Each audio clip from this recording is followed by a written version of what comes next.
जय माता रानी दोस्तों, नीता विक्रम चैनल में आपका स्वागत है। माँ जगदम्बा के नाम का जयकारा लगाएं। कमेंट सेक्शन में जय माता रानी, ओम नमो भगवते वासुदेवाय अवश्य लिखिए। वर्ष 2021 की सबसे बड़ी एकादशी निर्जला एकादशी का व्रत आपको किस तारीख को रखना है? निर्जला एकादशी व्रत में पूजा पाठ किस प्रकार से करनी है? निर्जला एकादशी व्रत के क्या नियम हैं? निर्जला एकादशी व्रत में क्या क्या चीजें आप खा सकते हैं और निर्जला एकादशी के दिन पे ऐसा क्या कर्म करा जाए जिससे कि आपके जीवन में हर दुख का नाश हो जाए। आज सभी जानकारी इस व्रत के संबंध में मैं आपको देने वाली हूँ। दोस्तों, वैसे तो पूरे वर्ष भर में हर माह में 2 एकादशी व्रत आते हैं। इस प्रकार से पूरे वर्ष में 24 एकादशियों के व्रत होते हैं, परंतु जब भी अधिक मास होता है तो उस वर्ष में 26 एकादशी व्रत होते हैं। महर्षि व्यास जी कहते हैं, अधिक मास को मिला के यदि 25 एकादशी व्रत न भी रखे जाएं तो केवल एक एकादशी, जिसे हम सब निर्जला एकादशी कहते हैं, इस व्रत को रखने मात्र से मनुष्य की आत्मा की शुद्धि होती है और उसे श्री हरि विष्णु की लोक की प्राप्ति होती है। दोस्तों, महर्षि या हमारे ऋषि मुनि जब भी कोई बात हमें बताते हैं तो उसके पीछे बहुत गूढ़ रहस्य होता है। आत्मा की शुद्धि और ईश्वर की प्राप्ति, यह दोनों इतना आसान कार्य नहीं है, परंतु इस एक विशेष दिन में ऐसा मुहूर्त होता है जिस दिन पर किए जाने वाले विशेष कार्यों से आपका जीवन सफल हो जाता है, आपका जीवन बदल जाता है। वर्ष 2021 में निर्जला एकादशी की व्रत की तिथि सबसे पहले जानते हैं। दोस्तों, एकादशी की तिथि का प्रारंभ 20 जून को दोपहर में 4:21 से होगा एवं इस तिथि की समाप्ति अगले दिन यानी 21 जून को दोपहर में 1:31 को होगी। हिंदू सनातन धर्म के सभी तीज त्योहार हमेशा सूर्य उदय की तिथि से मनाए जाते हैं और एकादशी की तिथि का व्रत जब भी द्वादशी युक्त तिथि हो उस दिन पे रखने से आपको उत्तम फल की प्राप्ति होती है, हर प्रकार का कष्ट दूर हो जाता है। तो इस बार आपको निर्जला एकादशी का व्रत 21 जून 2021 की तारीख सोमवार के दिन पे ज्येष्ठ मास के शुक्ल पक्ष की एकादशी तिथि को रखना है। दोस्तों, निर्जला एकादशी को कई नामों से जाना जाता है। इसे पांडव एकादशी, भीमसेनी एकादशी एवं भीम एकादशी भी कहा जाता है। निर्जला एकादशी की महिमा का वर्णन करने के लिए इस पूरे जग में कोई भी सक्षम नहीं है। फिर भी ईश्वर का रूप मान के केवल एकादशी व्रत को धारण करने मात्र से मनुष्य अपने जीवन में नाना प्रकार के सुखों की प्राप्ति करते हैं, परंतु सभी मनुष्य एकादशी के सभी व्रत नहीं रख पाते, इसलिए उन्हें कम से कम पूरे वर्ष में एक निर्जला एकादशी का व्रत अवश्य रखना चाहिए। जैसा कि इसके नाम से ही आप सबको पता पड़ता है, यह निर्जला एकादशी है। कई लोग पूछते हैं, निर्जला एकादशी में क्या हम कुछ खा पी सकते हैं? तो दोस्तों, जब भी आप निर्जल व्रत रहने का संकल्प लें तो आप कुछ भी नहीं खाएंगे, आप पानी भी मुंह में नहीं लेंगे। केवल जो लोग पूजा पाठ करते हैं आचमन लेने मात्र का जल अपने मुंह में ले सकते हैं। इसके अलावा यदि आपने निर्जल रह के व्रत करने का संकल्प लिया है तो बिल्कुल भी जल ना लें, इससे आपका व्रत भंग हो जाएगा। परंतु ईश्वर इतना कठोर नहीं है। यदि आप निर्जल रह के व्रत नहीं रख सकते तो आप फलहार रहकर भी व्रत रखें। सिर्फ संकल्प ये ना करें कि मैं बिल्कुल निर्जल निरा आहार रह के व्रत करूंगा। बोलिए, सिर्फ मैं एकादशी का व्रत करूंगा और जितनी मुझसे भूख प्यास सहन होगी उस हिसाब से व्रत करूंगा और श्री हरि विष्णु की कृपा पाने के लिए अपने भावों को शुद्ध करते हुए विष्णु जी के प्रति समर्पण भाव से आप अपने व्रत को करें। एकादशी के व्रत में दोस्तों इस प्रकार की पुस्तक आती है। यदि आपको पुस्तक मिल जाए तो आप पुस्तक लाके इस व्रत को करें। इसमें सभी जानकारी दी होती है, जैसे कि निर्जला एकादशी व्रत में क्या खा सकते हैं, ये जानकारी भी इस पुस्तक में दी है। इस दिन पे आप आम खा सकते हैं, दूध और आम के बने हुए पदार्थ खा सकते हैं। आपने ध्यान दिया, आम खा सकते हैं यानी पीले रंग का मीठा भोजन करा जा सकता है। दूध और आम की बनी हुई मिठाई का सेवन भी आप कर सकते हैं। परंतु दोस्तों, जब भी एकादशी व्रत रखा जाता है, कोई भी चीज भगवान श्री हरि विष्णु को भोग लगाए बगैर ग्रहण नहीं करी जाती। अब मैं आपको सबसे पहले एकादशी व्रत का पारण का समय बता दूं, उसके बाद संपूर्ण विधि की जानकारी देती हूं। एकादशी तिथि की समाप्ति अगले दिन 22 जून को हो जाएगी। आप एकादशी व्रत का पारण सुबह 5:21 से लेके 8:12 के बीच में करेंगे।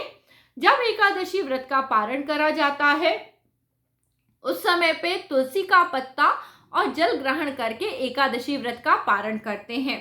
अगले दिन दोस्तों प्रदोष का भी व्रत है। यदि आप प्रदोष का व्रत रख रहे हैं तो उस दिन पे सुबह के समय स्नान करके पूजा करने के बाद व्रत का पारण आपको करना चाहिए। चलिए दोस्तों, फिर से एकादशी व्रत के विषय में सभी बातें शुरू करते हैं। एकादशी व्रत हमेशा मैं बताती हूँ 3 दिन का व्रत होता है। 3 दिन का व्रत दशमी एकादशी की तिथि और द्वादशी की तिथि में रखा जाता है। दोस्तों, इस व्रत में अनाज का सेवन नहीं करा जाता, परंतु दशमी के दिन गेहूं, मूंग की दाल, घी से बने हुए भोजन को ग्रहण करा जाता है। चावल का त्याग जरूर करना चाहिए। चावल से आपका मन विचलित होता है और आपका एकादशी व्रत भी खंडित हो जाता है, तो भूल के भी चावल ग्रहण मत करिए। द्वादशी की तिथि लगने के बाद या पारण करने के बाद आप चावल अवश्य ग्रहण कर सकते हैं। दशमी की तिथि में शाम के समय जल्दी भोजन करके अपने मुंह को ब्रश से अच्छे से साफ कर लेना चाहिए, जिससे आपके मुंह में अनाज का कोई दाना ना रहे। एकादशी तिथि में सुबह के समय जल्दी उठ के सूर्य नारायण के दर्शन करके अपने नहाने के जल में आंवला या आंवले का रस मिला के स्नान करने से आपके घर में धन धान्य और लक्ष्मी की वृद्धि होती है। स्नान करने के पश्चात सूर्य देव को जल में थोड़ा गुड़ और तिल मिला के अर्घ्य देना चाहिए। इससे भी आपके जीवन में मान सम्मान बढ़ने लगता है। तत्पश्चात अपने भगवानों को अच्छे से स्नान कराना चाहिए। निर्जला एकादशी के दिन दूध के अंदर केसर डाल के भगवान श्री हरि विष्णु का ओम नमो भगवते वासुदेवाय, ओम नमो भगवते वासुदेवाय कहते हुए अभिषेक अवश्य कराएं। भगवान के लिए एक चौकी पे पीले रंग का कपड़ा लगा के कलश स्थापित करें और कलश के ऊपर एक नारियल रखें। आम के पत्ते लगाएं। कलश को बनाना चाहिए और भगवान विष्णु को पीले रंग के सुंदर वस्त्र पहना के उनका आवाहन पूजा में करना चाहिए। देसी घी का दीपक जलाएं। दोस्तों, देसी घी का जब दीपक जलाएं तो उसमें थोड़ा केसर अथवा हल्दी जरूर डालना चाहिए। भगवान विष्णु के निमित्त थोड़ा सा पीला भोजन लाना चाहिए, जैसे कि आम या दूध की बनी हुई मिठाई भगवान को देना चाहिए। एकादशी व्रत में दोस्तों तुलसी का पेड़ तोड़ना नहीं चाहिए, इसलिए 1 या 2 दिन पहले तुलसी के पत्ते मंजीरी तोड़ के रखना चाहिए और जब यह मेवा मिष्ठान आप भगवान विष्णु की सेवा में उन्हें अर्पित करें तो उसमें तुलसी जी का पत्र अवश्य रखना चाहिए। श्री हरि विष्णु अपनी प्रिया तुलसी के बगैर भोजन बिल्कुल ग्रहण नहीं करते हैं। ओम नमो भगवते वासुदेवाय का निरंतर जप करते हुए भगवान को आचमनी से जल देना चाहिए। पूजा में लौंग रखना चाहिए और इलायची रखना चाहिए। कुछ दक्षिणा रखना चाहिए। भगवान श्री हरि विष्णु को केसर, हल्दी, चंदन का तिलक लगा के काली तिली या सफेद तिली चढ़ाते हैं। एकादशी के पूजन में चावल का प्रयोग भी वर्जित होता है। एकादशी के दिन पे चावल का बिल्कुल प्रयोग नहीं करा जाता है। इस दिन पे आप भगवान श्री हरि विष्णु के समक्ष बैठ के एकादशी व्रत की कथा को कहें अथवा सुने। इससे आपके जन्म जन्मांतर के पापों का नाश होता है। यदि संभव हो तो गाय के गोबर के उपले के ऊपर गुड़ और तिल से हवन करते हुए ओम नमो भगवते वासुदेवाय इस मंत्र का जाप जरूर करना चाहिए। साथ में दोस्तों इस दिन पे विष्णु सहस्त्रनाम का पाठ करना चाहिए। गीता का पाठ करने से आपके पूर्वज अनेक प्रकार की कुयोनियों से निकल के सद्गति को प्राप्त करते हैं। दोस्तों, विष्णु सहस्त्रनाम के पाठ के अगर आप किसी कारण से नहीं कर सकते तो पूरे दिन भर राम राम इस प्रकार से महामंत्र का जाप आपको अपनी जीभा से जरूर करना चाहिए। एकादशी व्रत के विषय में 18 पुराणों में से पद्म पुराण में यह सभी जानकारी दी गई है। एकादशी के दिन पे कई कार्य नहीं करे जाते, जैसे बाल नहीं कटाए जाते, नाखून नहीं काटे जाते। एकादशी के दिन पे जीवों की हत्या नहीं करनी चाहिए, पान नहीं खाना चाहिए, शहद नहीं खाना चाहिए, सेम यह सभी चीज़ें नहीं खाना चाहिए। तुलसी के पत्ते नहीं तोड़ने चाहिए। ब्रह्मचर्य व्रत का पालन करना चाहिए।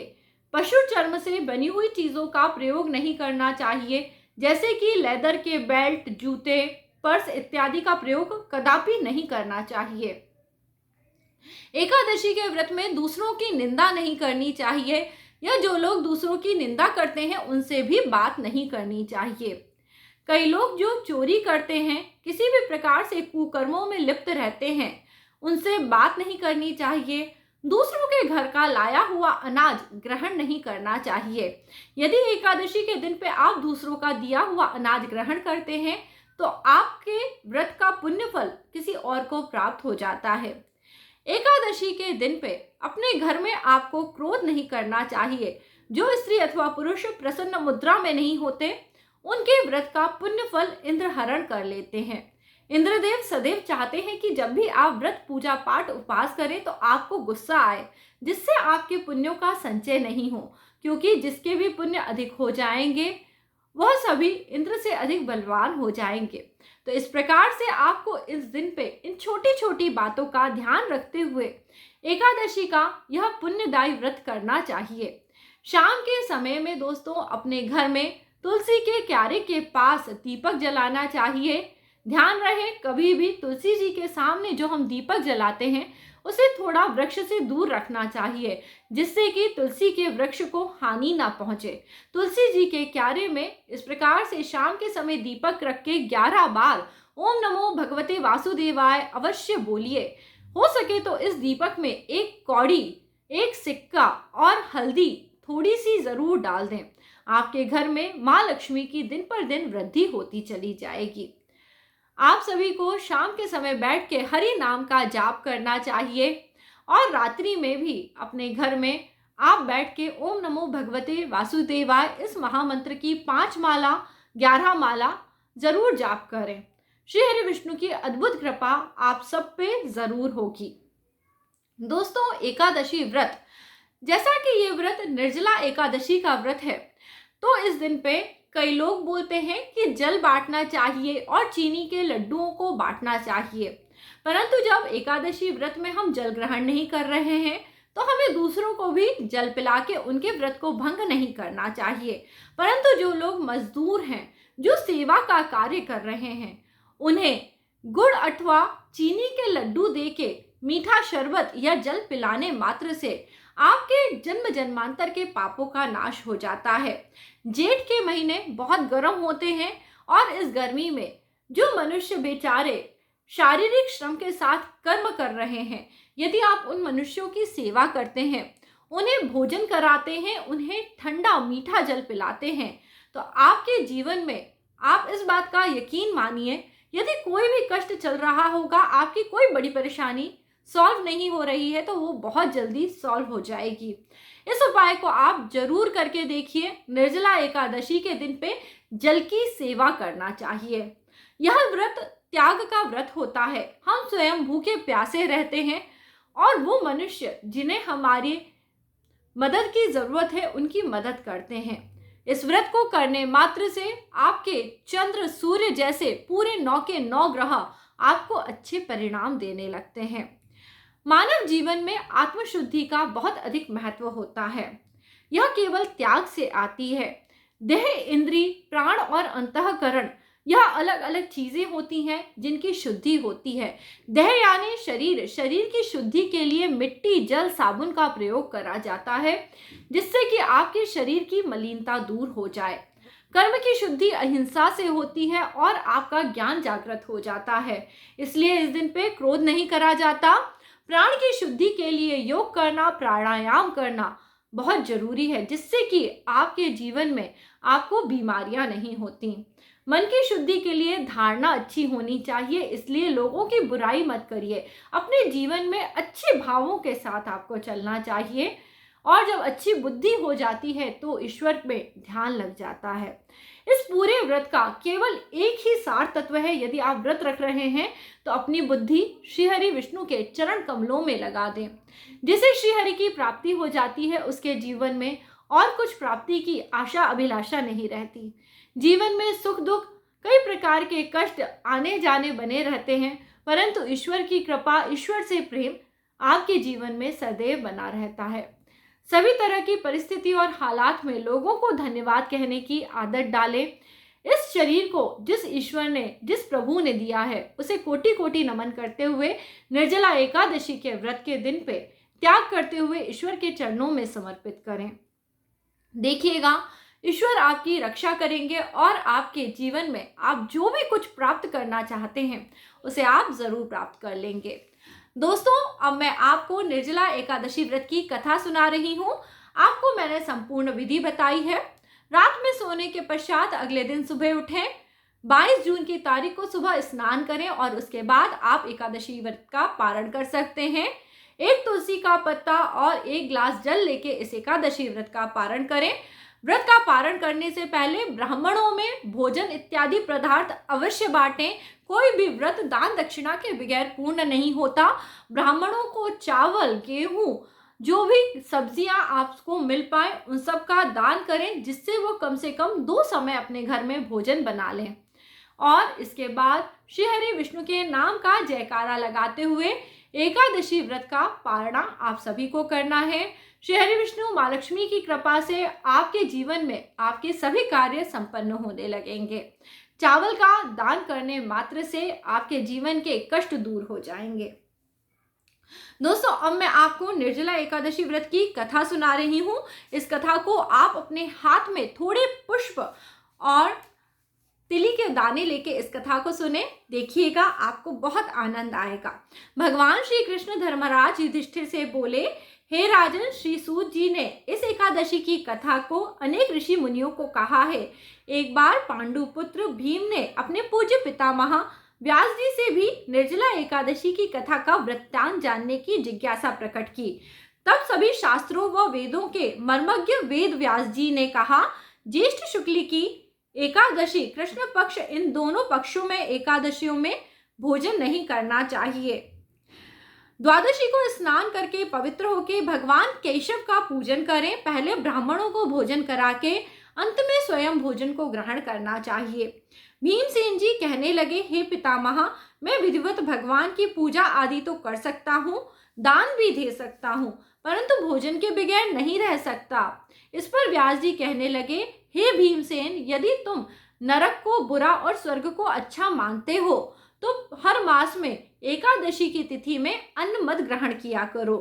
भीम कहने लगे, हे पितामह, मैं तो पहले ही कह चुका हूँ कि मैं भोजन के बगैर नहीं रह सकता, क्योंकि मेरे पेट में ब्रक नाम की अग्नि सदैव प्रज्वलित रहती है। भोजन करने से ही वह शांत होती है। अतः आप मुझको कोई ऐसा व्रत बताएं जिसे इस पूरे वर्ष में केवल एक बार ही करना पड़े और मुझे स्वर्ग की प्राप्ति भी हो जाए। श्री व्यास जी कहने लगे, हे पुत्र, बड़े बड़े ऋषियों ने अनेक शास्त्र आदि बनाए हैं। उन शास्त्रों में भी लिखा है कि मनुष्य को दोनों पक्ष की एकादशी के व्रत करना ही चाहिए, इससे उन्हें स्वर्ग की प्राप्ति होती है। श्री व्यास जी के वचन सुनकर भीमसेन नरक में जाने के भय से भयभीत हो गए और कांपकर कहने लगे, अब मैं क्या करूं? मास में 2 व्रत करने की मेरी क्षमता नहीं है, अतः आप मुझे कोई एक व्रत बताएं जिसे करने से मेरी मुक्ति हो जाए। यह सुनकर व्यास जी बोले, ज्येष्ठ मास में सूर्य वृषभ राशि पर हो या मिथुन राशि में हो, तब शुक्ल पक्ष की जो एकादशी आती है उस पर निर्जला व्रत करो। एकादशी के व्रत में और स्नान आचमन के अलावा जल वर्जित होता है। इसे निर्जला एकादशी कहते हैं। आचमन के लिए केवल 6 मासी जल से अधिक जल नहीं होना चाहिए, अन्यथा ये मद्यपान के बराबर माना जाता है। इस दिन भोजन करने से व्रत नष्ट हो जाता है, इसलिए भोजन नहीं करना है। यदि एकादशी को सूर्य उदय से लेके द्वादशी को सूर्य उदय तक जल न ग्रहण करा जाए, तब सभी प्रकार की एकादशी के व्रत का फल प्राप्त हो जाता है। द्वादशी को सूर्य उदय से पहले उठ के स्नान करके ब्राह्मणों को दान देना चाहिए। इसके पश्चात भूखे ब्राह्मण को भोजन कराएं, फिर आप स्वयं भोजन करें। इस एकादशी के फल से वर्ष की संपूर्ण एकादशियों के फल की प्राप्ति होगी। व्यास जी कहने लगे, हे भीमसेन, यह मुझको स्वयं भगवान ने बताया है। इस एकादशी का पुण्य समस्त तीर्थों और दानों से कहीं अधिक होता है। केवल एक दिन मनुष्य निर्जल रहने से पापों से मुक्त हो जाता है। जो मनुष्य निर्जला एकादशी के व्रत को करते हैं, उनकी मृत्यु के समय यमदूत आकर उन्हें नहीं घेरते हैं, बल्कि भगवान के पार्षद आते हैं और उन्हें पुष्पक विमान में बैठा कर ले जाते हैं। अंत में संसार में सबसे श्रेष्ठ निर्जला एकादशी का व्रत है, इसलिए यत्नपूर्वक इस व्रत को करते हुए इस दिन पे आपको ओम नमो भगवते वासुदेवाय इस मंत्र का उच्चारण करके गाय का दान भी देना चाहिए। इस प्रकार व्यास जी की आज्ञा के अनुसार भीमसेन ने इस व्रत को किया। इस एकादशी के व्रत को भीमसेनी पांडव एकादशी भी कहते हैं। निर्जला एकादशी करने के पहले आपको भगवान की हाथ जोड़ के प्रार्थना करनी चाहिए और उनसे बोलना चाहिए, आज मैं श्रद्धा पूर्वक बिना जल पिए निर्जल रहकर दूसरे दिन ही भोजन करूंगा, इसलिए आप मेरे सभी पापों को नष्ट करें। इस दिन जल से भरा हुआ घड़ा वस्त्र से ढककर सोने के साथ में दान करना चाहिए। जो मनुष्य इस व्रत को दोपहर में स्नान तप जब करते हैं, उनको करोड़ों पल सोने के दान का फल प्राप्त होता है। जो इस दिन यज्ञ आदि करते हैं, उनका फल तो वर्णन ही नहीं करा जा सकता। निर्जला एकादशी से मनुष्य विष्णु लोक को प्राप्त करते हैं। जो मनुष्य इस दिन पे अनाज को खाते हैं, वे चांडाल के समान होते हैं। वे अंत में नरक को जाते हैं, ब्रह्मा के हत्यारे बनते हैं। मदपान करने वाले, चोरी करने वाले, गुरु के साथ में द्वेष रखने वाले इस व्रत को करने से सभी प्रकार के लोग स्वर्ग को चले जाते हैं। हे भीमसेन, श्रद्धा पूर्वक इस व्रत को करने वाले प्रथम भगवान का पूजन, फिर गाय का दान, ब्राह्मणों की सेवा, मिष्ठान दक्षिणा आदि को देते हैं। जल से भरे हुए कलश का दान अवश्य करना चाहिए। निर्जला एकादशी के दिन अन्न, वस्त्र, पात्र, जूते, इन सभी वस्तुओं का दान करके हुए भक्ति पूर्वक इस कथा को पढ़ने और सुनने मात्र से आपके सभी प्रकार की इच्छाओं की प्राप्ति होती है और स्वर्ग की भी प्राप्ति होती है। जय बोलिए श्री हरि विष्णु भगवान की जय और माँ लक्ष्मी की जय। तो दोस्तों, आप सब ने अब इस कथा को भी सुन लिया है, बहुत आनंद आया है। श्री हरि विष्णु की महिमा वही जाने। बाकी आप सबको निर्जला एकादशी व्रत को करके पुण्य फल की प्राप्ति हो, ऐसी मैं श्री हरि विष्णु से प्रार्थना करती हूँ। अगली बार एक नया वीडियो लेके आपसे जल्दी ही मिलूंगी। जय माता रानी दोस्तों।